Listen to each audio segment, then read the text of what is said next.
What's up, everybody, and welcome to a brand new episode of the Game of the Week show. I'm Matt, and that is my friend Dan Gilbert. Hello. Hello. We don't have Ash this week. Basically, he hasn't completed Uncharted, so we've banished him from the room until such time as he completes it. We will be talking Uncharted 4 in a little bit of detail later on. We do have a full review coming up on Wednesday, but this show is actually our weekly show where we talk about all the latest and greatest news in the video game industry. We'll then also talk a little bit about the video games for that week before each picking our favourite game of the week. I've got a good idea. Like there's a choice. There's a good idea of what might be the pick this week, but we shall see. So let's kick straight off with the news. We're going to start on a sour note, especially for Dan this week. There was rumours going around. I think Blake Jorgensen kind of let this slip a few months ago at some sort of interview. But it's officially confirmed now. Mass Effect Andromeda has been delayed until 2017. We say delayed because we never actually physically had a date, but they did last year indicate it was going to be a 2016 release. BioWare released a statement on their blog, website, whatever you want to call it, where they said that this extra time is in order to make sure that they deliver everything the game can and should be. They've also said that it will be shown off at EA's Play event on June 12th, which is in just about 4 weeks' time.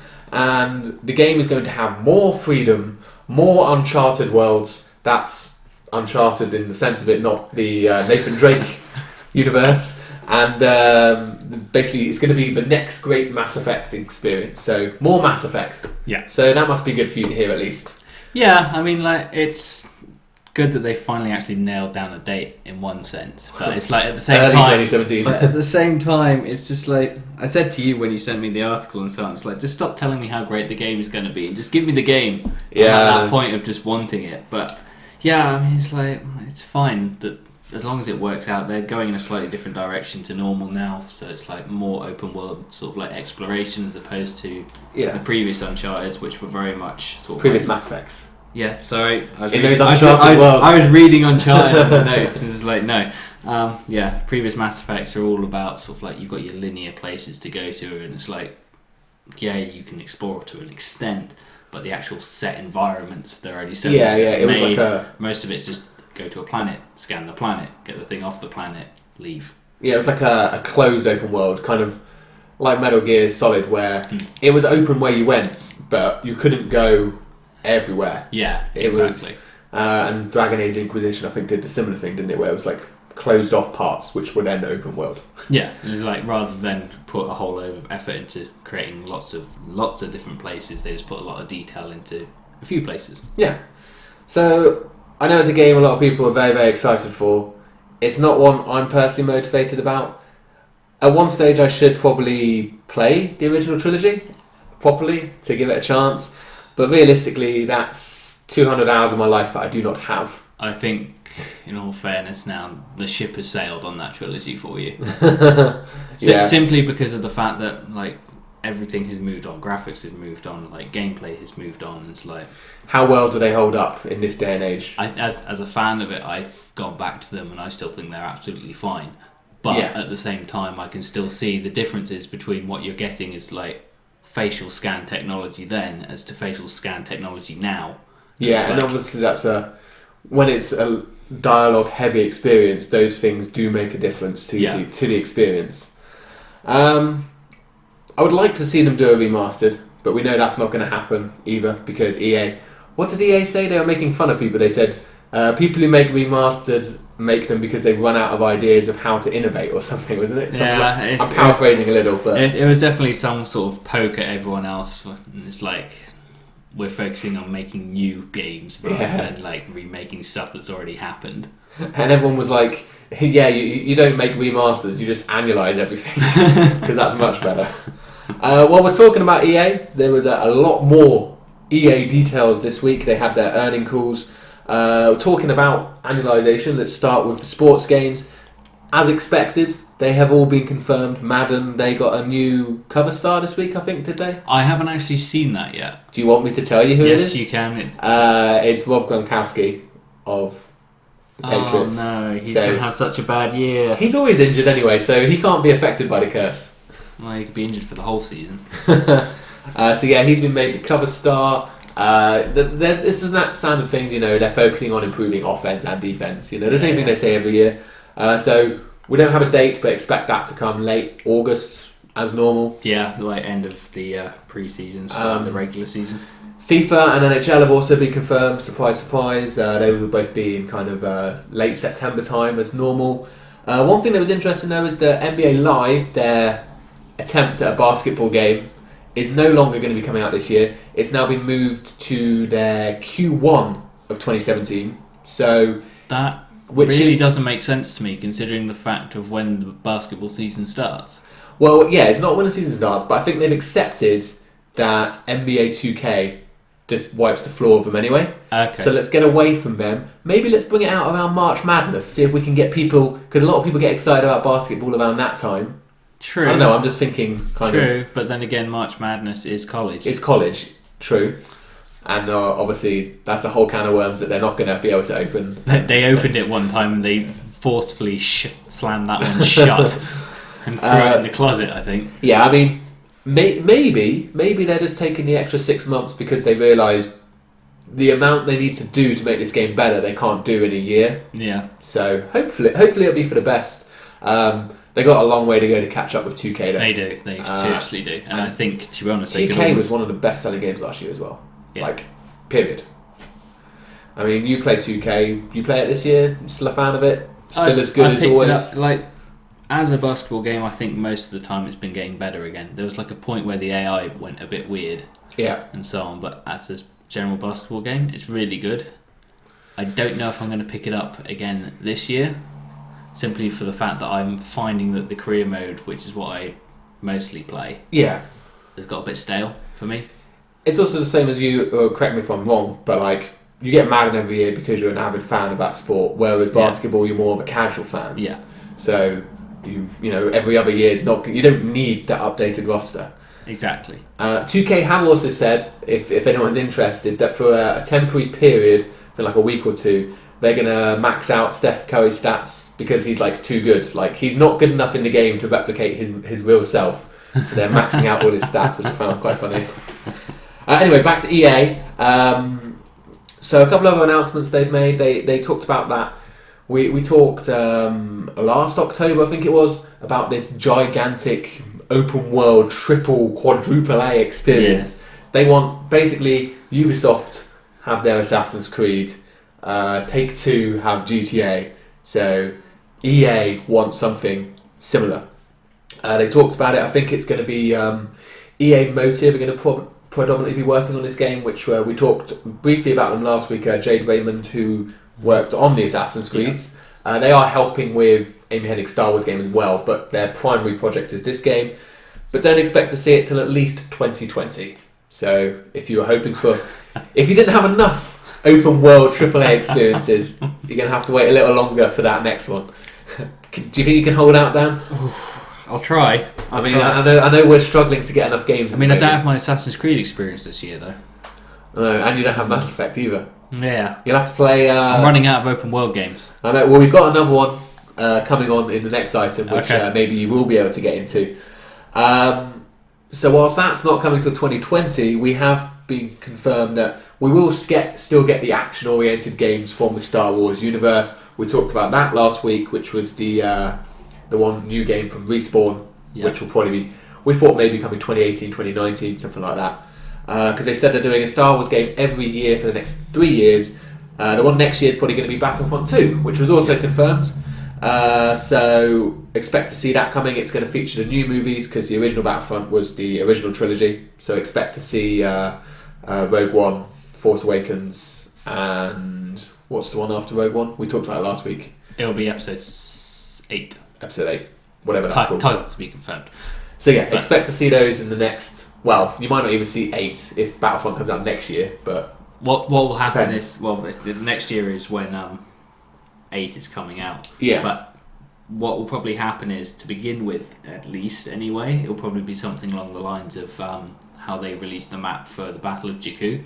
Yeah. So they had a tie-in for stuff that came out in the trailer and so on to begin with. Yeah. And then, because I doubt they're going to want to put spoilers in for the movie in the game. Yeah, exactly, yeah. So, DLC, let's face it. Of course. That's where the episode 8 tie-in will be. Yeah, and I mean, like, in that instance, I don't think you can really criticise the DLC when it's like, well, we can't put it in the game because otherwise we're going to spoil parts of the movie for you. Because the movie, I assume, is going to be December release again. November, December. Yeah. Basically, what will happen is And the the game- likely release date of this will be before the movie comes out. They might even tie them in if the movie releases early enough, because generally games don't want to release too late, which is a problem that they might have with Titanfall 2, which has been confirmed for a 2016 release. So we're getting a narrow window for this game now. We saw the reveal trailer, real teaser, and that's being generous. A couple of weeks ago, we know that's It's coming. a robot with a sword. It was a robot and a pretty big kick-ass sword at that. So yeah, that's. We talked about this, and it was like, why would you release Battlefield 1 and Titanfall in the same quarter? Not even in the same year, in the same quarter. Yeah. Because we know Titanfall, they're both coming Q4, so Battlefield you assume is going to come out in October, because that's the only way they're going to try. I mean, they've got good momentum going with, the most liked video game YouTube video trailer versus Call of Duty's most disliked ever. So they do have over 1.5 million dislikes, I believe Call of Duty was up to the other day. It's going past it anyway. But unfortunately for EA and luckily for Activision, the amount of likes a video get does not affect their revenue stream. Shock horror to people that think that it matters. Because people are already going, Battlefield have won it this time. It's like, well, I'm pretty sure, I'm almost certain Call of Duty will sell more than Battlefield. Vote with your wallet, not with your clicks. dislike button. So yeah, that's got to come out October. Yeah, it's got to get out before Call of Duty. That's its best hope. Yeah. So maybe late October, and then you don't want Titanfall coming out at the same time as Call of Duty, but you want enough room for both games to breathe. So then you're going late November, early December. We've talked about that as a window. Rainbow Six Siege did okay in that window, but games don't like to come out after Black Friday because obviously US is the main market, and it's great if they can get them in bundles and deals and stuff like that. But then again, I think out of all of their release titles and so on, Titanfall's kind of seen as the lesser one. Yeah, it's not as closely connected to EA, is it? Yeah, I mean, it is still. But even in terms of the scope of the game itself, like it might have started off okay, but then had quite a big drop off. Yeah. So it's one of those things where it's like, well, okay, we need to put it somewhere. Let's give it the slightly less favourable slot because we know we can shift Battlefield. I think it's also one thing they do have going for them with Battlefield going back in time. You've got a World War I shooter, and then you've got a futuristic shooter. Yeah. With like all these kind of mech robots, whatever they are. And obviously we're getting the campaign this time, which I think is why we saw the drop off last time, is because people played the multiplayer, they were like, it's fine, but I have no context for why I should care about this, so I'm going to stop. Exactly. So yeah, they are very contrasting shooters. EA said they're not worried. I don't have the exact quote here, but they basically said something like it's like a $6.3 billion genre. So there's plenty of money to go around, is their point. Yeah. Not realising that $5 billion of that goes to Call of Duty, but I'm guessing that last bit, but you get what I mean. And then the final EA announcement from this conference is that a new Need for Speed is coming, but again they're doing their 1 year on, 1 year off that they did last time, and it's going to be coming in 2017. So this will be the follow-up to the rebooted just Need for Speed that came out last year, which was a pretty good racing game, must be said. I would imagine it will be going into the EA Vault very, very soon for Xbox One users, if it's not already there. I'm pretty sure it's not there. But yeah, good to see that they're not falling back to annualising it just because they had one good release after a couple of bad ones. It's like, hey, everyone liked it, let's pump out another half-assed effort. No, it's good. Which is what you don't want. Yeah, but they have said that they're not going to wait till 2017 to talk about it. They're going to be taking feedback, all the normal thing that people say, well, listen to our community, blah, blah, blah, blah, blah. So that's EA. Let's move over to Ubisoft and their earnings report. We're calling it Ubisoft again, are we? We are today. So here's your open world game, Dan. Watch Dogs 2 is definitely coming before March 2017. They haven't yet quite put a nail on it, but this has got to be, we've talked about it before, this has got to be the game that's replacing Assassin's Creed for Ubisoft in this full period. They said it's going to have a new tone, whatever that means, but they expect it to still be a big success. Obviously the first one was a big success, more people are aware of it now. Hopefully it will do the Assassin's Creed thing where it will build on its good ideas and then actually make it into a great game rather than just a okay game. Yeah. So yeah, there's one for you. Would you would you be excited for Watch Dogs, or are you still, I need to be convinced? I think I still need to be convinced on it, really. I mean, like, I just passed up the previous one. Yeah. And to be honest, I think based off the mixed reviews, It was a lukewarm critical reception. that might have been the right choice for me. I liked it. Well, I'm not saying it was a bad game. No. I'm just saying I think based on what the fact that it was mixed probably meant it wasn't Yeah, you had the game other, I would have wanted. you had other open world games. I can't remember when it came out, but there was more open world games to enjoy at that time anyway. Wasn't it like at the same time as Black Flag or something like that? Or am I thinking no, wrong year? it was definitely later than that because Black Flag was a launch It for the was, new yeah. gen, and Watch Dogs I had on PS4, which I didn't get till 6 months later. I think it was 2013. No, it was 2014. I think it was like early 2014. It was like a March release. I'm sure it was. I can't remember what I was playing, but I was But there would have definitely been something. So expect to see that. I'm sure we've also said this before, probably when they did their last earnings, but they have reaffirmed that the new Ghost Recon, the new South Park, and For Honor will still also all be releasing before March 2017. I'm almost certainly calling BS on that. No way have they got 4 games coming before March 2017 when we don't have a release date on any of them. Something is slipping. You've got to imagine of all of them, it's got to be South Park because that's the one that's been least talked about. For Honor was revealed last E3. Yeah. That being said, I haven't really seen much about Ghost Recon of late. No, that was like their big surprise. I saw it announced. I pre-ordered it. It's like, yeah, and then sort of like, I've not heard anything bad, but I've not heard anything good. Yeah, it's almost like, well, it's gone a ghost. Heyo. The question is as well is there room for another shooter? I mean, if we're getting a big Battlefront update, we're getting Titanfall, we're getting Call of Duty, we're getting Battlefield. Do they go, well... It is a different kind of game. Again, it is, yeah. I mean, it's a they weren't tactical more of shooter. Siege last year. Obviously, Yeah. they do, like you said, they do go more tactical. Who knows? I'm sure Ubisoft don't buckle to the pressures of other developers anyway. Well, that's just it. It's like, oh, EA's releasing something, we'll have one of these. It's basically... It's almost like, it's you either go up against them or you let them have free market. So, they have also revealed that a brand new IP is going to be revealed by E3, but possibly even sooner. So they might do something like Fallout 4 did last year, where basically they're so scared of someone leaking something, they just tell us ahead of time. So at least they get the joy of telling us. So we get like a teaser trailer like 2 weeks before, and then we'll get the full details at E3. Is it going to be something along the lines of Assassin's Watch Creed Dogs?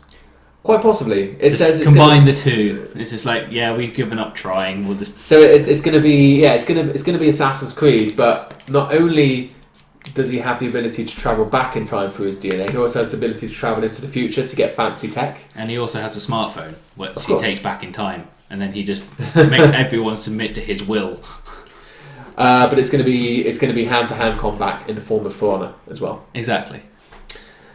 So who knows what it's going to be? All we know at the moment is that it's going to be multiplayer-centric, but with a strong solo side. So The Division. Yeah, I was just going to say that just sounds like The Division. So it's Assassins Divided Dogs, maybe? I don't know. Talking of The Division anyway, they have confirmed that 9.5 million registered users are currently playing their game. Active players on average spend 3 hours a day in their game. So 9.5 million, pretty good figures, especially for a new IP. But I did hear, at least I think I'm hearing, that's what I heard, that there's been like a huge drop off of those actual registered users. Well, it probably is, because most people now, you're in this period where they had the main game. Yeah. Majority of people did it in a couple of weeks. Some people, like us, maybe more normal people, took like a month. Yeah. They released an incursion, which there was a big jump from end game to incursion. Yeah. So, and then there's nothing else at the moment. So True. And the biggest problem that people had was, whereas Destiny there was still plenty to do, people did bemoan the lack of things to do post end game. Mm-hmm. It was very much It's just Dark Zone. Yeah, it's like you finish off your collectibles and then Dark Zone. Yeah, but like you don't. The collectibles aren't going to help you get the better gear that you need. Well, no, that's my point. Like it is literally Dark Zone. Yeah, going for the collectibles is purely if you are a trophy / achievement hunter. I mean, you get. Actually, no, I was going to say you get XP, but it doesn't matter once you're level 30, does it? No. So yeah. It's pretty good. Obviously, if we compare it to The Division, I don't have the exact... Destiny, sorry. I don't have the exact figure here, but I did read a stat that says, on average, people that have played The Destiny, have played it for 100 hours. Average. Yeah. So, think of all the people that have played it less than 100 hours. But then again, I do know people that have played thousands of hours, because it's this weird culture thing. Yeah. But no, I think The Division's been... they will consider it to be a success. Obviously, there was a free update for Season Pass users, and we've got the big update coming, or the first big update coming next month. Possibly even this month. I think it's this month, isn't it? Because it was supposed to be spring, summer, fall. Yeah, it'll be Xbox One first. Oh yeah, for a month. God damn you, Xbox. So yeah, that's it from Ubisoft front. Not quite as interesting as EA. No new announcements or anything, but obviously come back to us in a couple of weeks where we get to talk all about their E3 conferences, and that's where all the good stuff will be announced and revealed.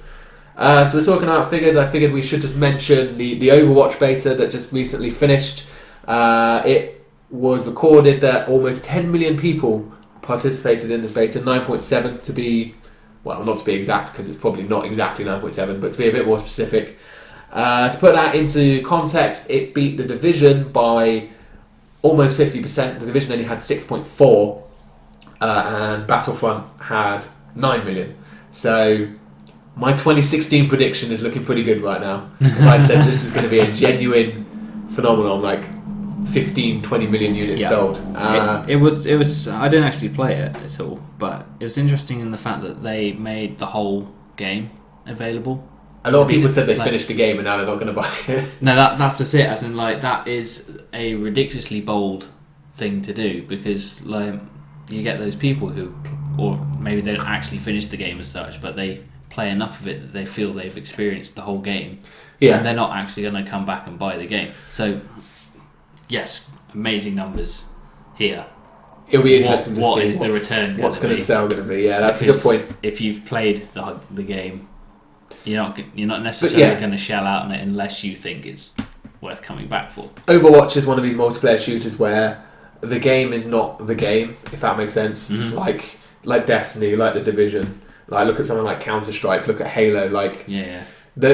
Maybe more Counter-Strike and Halo is better examples. You can play the whole game, you can play all the multiplayer maps and play all the modes, but you don't just play them all once. Like, people play these for hundreds and hundreds of hours because they love the lore, they love the repetition, they love the rewards you get.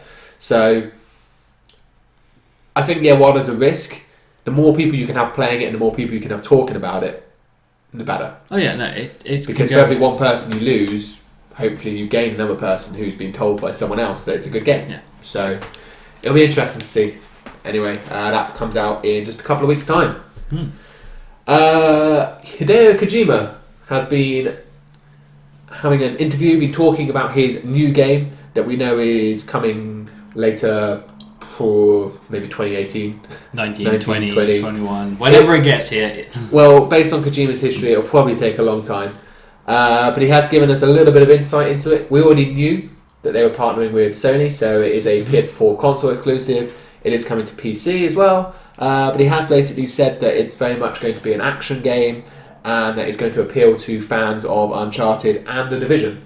Two very different games. So, yeah, they're both third person. Do you think it will have the exploratory abilities of Uncharted, but it will have the actual decent cover-based shooting of The Division? Well, yeah, that's what I'm hoping for. Because that was and we'll talk about it in a little bit, but they basically have the Division skin and then they give you a jump button. Yeah.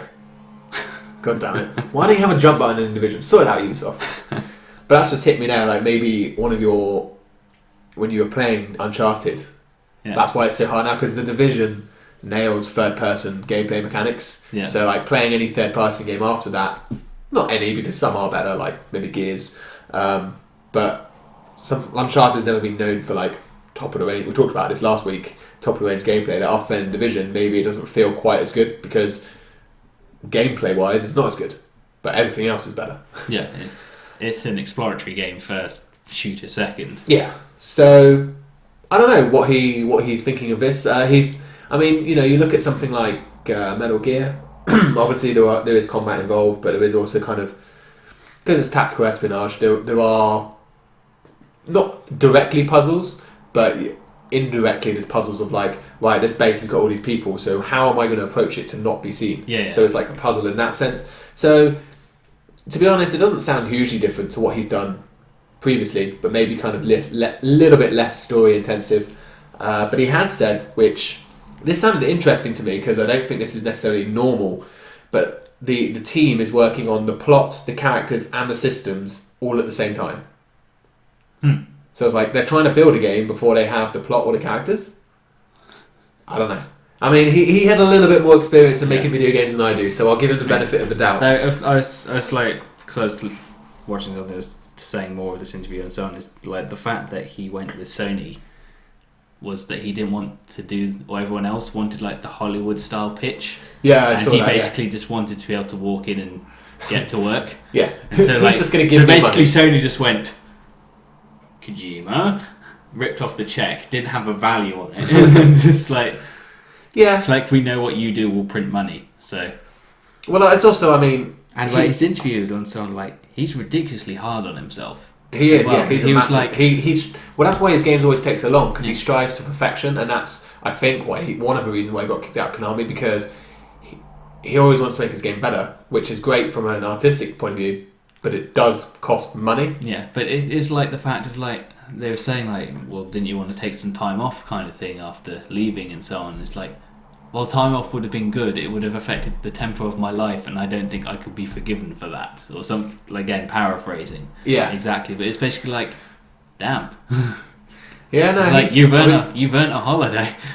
You can tell. Well, we say that, but for all we know, he might have been, based on the rumours and reports, he was possibly on holiday for quite a while before he moved on. But yeah, I mean, obviously, Japanese people are very honourable people anyway. Yes. And you can just see the people that are the best at what they do are because they're undeniably passionate about what they do. Exactly. And there's no one that is the best in the world at what they do without really caring about it. No one just rolls out of bed the first day and just be like, I'm doing that. Yeah, and then exactly. just like walk in and just like, But no, I think it always made sense for him to go with Sony. I mean, yeah, he might have got offered more money elsewhere, but again, they gave him his break. Metal Gear was originally on Nintendo, but there's a limit to who he's going to partner with. Obviously, all the Metal Gear Solid games originally came to PlayStation. I mean, I think only 4 and 5 were on Xbox. Definitely 1 and 2 and 3 were all exclusives. I'm not even sure if 4 was on Xbox. It's like one of those games, kind of like GTA, for me, where it's like, it originally used to be Sony exclusive, so it's like, I don't even pay attention to the other side. Mm-hmm. But there's definitely always been that, and obviously they're both Japanese. He's Japanese, Sony's a Japanese company, so that they're going to understand him better than maybe say an EA or Ubisoft, for as much as they may try. It didn't surprise me one bit. It would have surprised me more if he partnered with someone other than Sony. Yeah. I think even that was saying people when he signed, and like everyone was saying like, oh, Microsoft missed out here and stuff, and I was like, I'm pretty sure Microsoft would have tried, but it's not just a case of if we want someone we can get him. Unfortunately, when someone's that good, everyone wants him, so he gets to pick who he wants to go Exactly. But yeah, we'll look forward to that game when it comes at some point. More information, probably not this year, realistically. No. Probably. Well, there was, again, speculation saying that they might actually already have something in the works that they could put out sooner rather than later. Like a demo, like they did with Ground Zeroes, where it was like a well, something. Whether it's actually a full game because there's the framework that's sitting elsewhere. Yeah, but not necessarily like this. But he might have something else that can be put out sooner. But again, it's speculation rather than fact. If they're building a game from the ground up, I wouldn't expect it until towards the end of this decade. Because it'll be interesting to see, because obviously, well, not him directly, but he helped build the Fox engine, which is obviously Konami-owned engine. It's a game engine. So it'll be interesting to see. I assume he's not going to be building his own game engine. I assume he'll be using something Unreal or Unity, or well, probably not Unity because that's Ubisoft's, but like Unreal or something. we shall see. Sony probably have their own engines as well. The final item of news this week that we'll just quickly go to is the latest Pokemon games. We knew they were announced as part of the 20th anniversary. Sun and Moon, they have now got a release date. They will be coming to the 3DS and the 2DS technically on November 18th. They've also revealed the 3 starter Pokemon that you're going to be getting. You're getting Rowlet, that's a flying/grass type Pokemon, Litten, which is a fire Pokemon, and Popolo, which is the water Pokemon. Yep. Or to round it out in another way, you have an owl wearing a bow tie, you have a fire furball spitting cat, and a derpy sea lion. Yeah. It's basically, if Matt can pull up the images for that. The video will be running while you're listening to this. But yeah, I think I liked the cat the most. I think I liked Litten the most. Yeah. I don't know. Apparently in the early poll, it's Rowlet that's winning. Really? Mainly because of his classy bow tie, I think. Bow ties do make a difference. It shows that he cares. Yeah. And that he's always professional. I don't think the water one is doing that well at all. Oh, I like the water. I would have, in my order, I'd have probably gone Litten, Popolo, and then Rowlet. Bow tie's good, but apparently you're not going to buy me with your fancy clothes. Yeah. Apparently, as well, in the actual sort of like combat thing, Rowlet's head does the whole owl 180 thing to look at the trainer while waiting for instructions. That's cool. So it's like, what do you want from me? Yeah. You going to play these games? Probably not. Because down at 3DS. It's going to say unless I get a 3DS, but I don't know that I'd get a 3DS at this stage. For just Pokemon. Yeah, see, I bought one for Sarah just for Pokemon. Now you own it. Well, no, she still owns it, but she'll no doubt play this game, and I'll look at it. But yeah, I thought Pokemon's great, but I wouldn't. I mean, they're quite cheap now. You can get the 2DSs, which come with the original Pokemon games, Red and Blue and Yellow, pre-installed for like 80 quid, 70 quid. So you can actually pick them up pretty cheap. I would research it a little bit though, because obviously there are some games that can only be played on the new 3DS. Yeah. And I don't know if the 2DS, which came out after the 3DS, I don't know if it has the same chip that the new 3DS has, because I haven't researched it that much. But just before you get burnt on that, if you want to play like, I think it was like Xenoblade Chronicles or something, was a new 3DS only. But yeah, look forward to that in November. I'm sure the Nintendo fans will be, because they don't have much else to look forward to. We'll get into the games now this week. Obviously, we've mentioned this. The big release this week is Uncharted 4 on the PS4. I'm not going to tell you anything about this game because everyone knows what Uncharted 4 is. All I'm going to say is I have completed the game. It is fantastic. It is a must-play. We will be doing a full, in-depth analysis of it on Wednesday. Fingers crossed. We've told Ash that he has to have it completed by then. Otherwise, we'll have to think of a worse punishment than just barring him from the room. Dan, you also completed it, and for the most part, agree?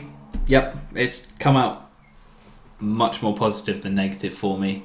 As I said to you, I think I kind of need to step back and think on it a little bit once, because there are a few things that annoy me within it, but that's partly down to what I was doing as much as it was the actual game itself. Yeah. And so on. But overall, I did enjoy it. It is the best looking video game you'll play on a console so far. Yes. I think there's no denying that. There's a Let's Play up on the channel now that you can have a look, where I show you some of the encounters. I think 3 or 4 encounters from different areas of the game, along with some fun effects and stuff like that. So you can check that all out. And like I said, come back on Wednesday where we will talk about it in a lot more details. But yeah, mini spoiler, it is good. But you probably didn't need me to tell you that. As you'd imagine, a lot of games have stayed away this week because it was Uncharted 4 week. But one person that wasn't scared said, to hell with it. Literally. Yeah. Like that. That's Doom on the PS4, Xbox One and PC. I'm not happy that you didn't acknowledge my Doom pun, my hell pun. It took me a moment to read, because I was thinking Doom, Space Marine, and I was like, oh no, yeah, he goes to hell. Yeah. So first person shooter, obviously Doom is iconic in the video game industry. Yes. It's been a long time even since we had the third Doom. So far, there's no official, at the time of recording this, which I should have probably added at the top of the show, but if you're still watching, anything breaks over the weekend, we've missed it because we're recording it early. There's no actual reviews up for the game yet because they didn't ship review copies out to people, which sometimes people say is a bad sign. It's interesting. But they said they just wanted everyone to enjoy it at the same time, which is fair enough. I've read a review in progress and people are saying the campaign is really fun. So, yeah. The one you're going to pick up, Dan? No. No. It doesn't interest me, to be honest. Yeah, we were talking about it before, like, why would Doom come out the same week of Uncharted? It's like, well, Doom was here before Uncharted, and they're two completely different types of games. There were some people out there that will look forward to both, but it's not like, oh, I've bought Uncharted, therefore I won't buy Doom. Yeah. Or vice versa. Not that there'll ever be the other way around. So we have got a couple more games that did come out. We've got She Wants Me Dead on the PS4, which is a fun little noir platformer. Seems to be like a human with their cat. I'm not sure if it's the cat that wants him dead or not. I believe it's a very evil cat, like stroking an axe. Yeah, based on what I've seen, it's revenge for all the times the human has nudged the cat off the bed and stuff that. The cat has had enough at this point. So decides to create elaborate platforming levels to try and murder them. There's a little scene right at the end of the trailer where there's this cat sitting in like a throne chair, just like stroking an axe. There's just like, and that is why you don't trust cats, because cats are evil. We have Raiden 5 on the Xbox One. This Raiden was a very, very old air combat game from possibly even the 80s, I think. A bit more maybe 90s. It's old, put it that way. So Raiden 5 coming on Xbox One. Doesn't look like anything special really whatsoever. No. I think this is probably purely reserved for the old school fans of the original. So that's there if you want it. We've got Grand Prix Rock and Racing for the Xbox One. I'm pretty sure we've had like other Rock and Racing games before. I just kind of recognise the name. And when I was searching, there was a Rock and Racing Off-Road or something. Okay. So this is a Grand Prix one, Formula 1 circuit. I was watching a trailer which showed the Canadian Grand Prix, and it does seem to be not an exact replica, but it seems pretty similar to the actual F1 racecourse, which is like, okay. Obviously it can't be exact because they don't own the license, but it's just a top-down micro machine kind of racing game. Yeah, it did. To be honest, from what I looked at, it seemed actually quite dull and boring. If I'm honest. There's better races out there, isn't there? Yeah. What I was watching, admittedly, was only like a minute long of some gameplay clip, and it's just like it was the start of the race, and obviously driving out, crashing and spitting out because that's the physics within the game. And then it was just a chasing point, and then it's just like the commentators, just like the commentary seemed weirdly out of sync and so on. Oh, I didn't even hear any commentary on the one I watched. What I was watching was like, this race is on fire, and it's just like, yeah, it looks quite for a Grand Prix game. Sorry, not F1, that's trademarked. Yeah. But it does seem quite slow. Yeah. Maybe it's because of the camera angle, I don't know. But like, even what was happening at that point, it was like just on the straight and no one in front, no one behind kind of thing. It's just like... We've had better tabletop races even in recent weeks. So if you're looking for one, maybe do your research before buying this one. And then the final... the final release this week, it's been out for a while on Steam Early Access, but now official, is Who's Your Daddy on the PC. If you haven't seen this game before, it's a physics-based game. It's kind of multiplayer, two-player. Basically, one person controls the dad, and the other one controls the baby. And the objective is the baby has to find hazards around the house in order to kill himself, and the dad has to try and stop the baby from killing himself. Yeah, it sounds kind of quite dark, morbid, but I mean, it's very silly and over the top. There's, you'll see from the visuals, there's no like realism or anything involved. It's so weighted to the baby side as well. It's almost impossible. Yeah. I've basically been watching it and so on. Like I saw Let's Plays and so on. Yeah, loads of people have done Let's Plays like of it. It was a huge YouTube thing. Yeah, but it was like, there's no way as the adult you can win. Because when you're trying to deal with one thing, baby's off dealing with another. Yeah. This is why I don't want kids. You turn your back for 1 minute and the kid's in the bath trying to drown themselves. This is a perfect advert of why you don't want kids. Because they will die and it'll be your fault and you'll lose. But there's no restart button either in life. It's a fun concept. It's stupid, not to be taken seriously. I think it's like maybe like £6 or £7. It's definitely one worth checking out if you've got a PC, just for a little bit of fun. Like Dan said, if you want to win, you're probably best to be the baby. I do wonder, now that's out, I haven't researched it and I should have, is whether you can actually have more than one adult in the house. I would imagine not, because it's called Who's Your Daddy? Well, yeah. Singular. But yeah, maybe that'll be part of the DLC. Or like multiple babies. Like the hardcore or survival difficulty will be you have 3 kids to deal with.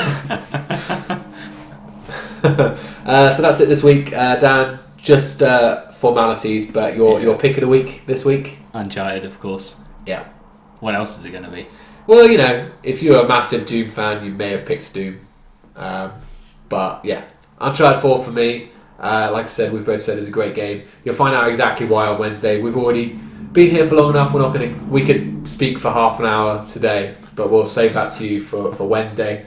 Plus, really, you should just, everyone is saying it's good, so you should just trust them and enjoy it yourself. You don't want people telling you necessarily why it's good, but come and watch our video. Yeah. Anyway, after you've played the game, enjoy it, and then come and watch our video on Wednesday and join in the conversation. Yes. So that's it for this week. Let us know down below if you're enjoying Uncharted, what you think of the new announcements for EA with all the games coming, and if you're disappointed about the Mass Effect, what you think maybe Kojima's new game might be. Did you enjoy Overwatch? Let us know as well down below. But for now, Dan, thank you as always. And everyone out there, thanks for watching. We will see you all next time.